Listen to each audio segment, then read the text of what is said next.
In today's video, I'm going to teach you how to check Google Ads campaign status. To get started, open your web browser and go to the Google Ads website. Once the page loads, sign in to your Google Ads account. If you manage more than one account, make sure to select the correct Google Ads account you want to work with.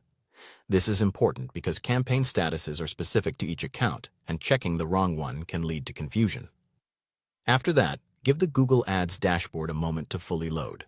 Depending on your internet speed and the size of the account, this may take a few seconds. Once everything appears on screen, look to the left-hand navigation menu and click on Campaigns.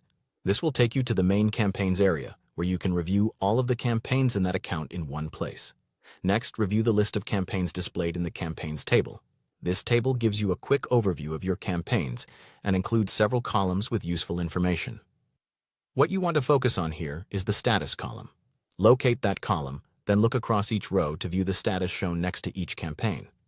This is the fastest way to get a broad snapshot of which campaigns are active, paused, limited, or showing another status. If you want to check one campaign more closely, click on that specific campaign to open its details. Once you're inside the campaign page, review the campaign status displayed at the top of the page. This area often gives you a clearer view of the current state of that campaign. It can be especially helpful if you need to confirm whether a campaign is running properly or if something requires attention. While you're on the campaign page, also check the Overview section for any status indicators or notifications. These messages can provide additional context about the campaign's condition and may help explain why a certain status is being shown. Taking a moment to review this section can save time if you're troubleshooting or monitoring performance. When you're done reviewing that campaign, return to the campaigns list so you can check the status of any other campaigns if needed.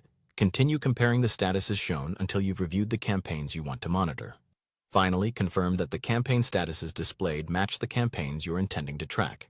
This last check helps ensure you're looking at the right information and makes your review more accurate. Thanks for watching.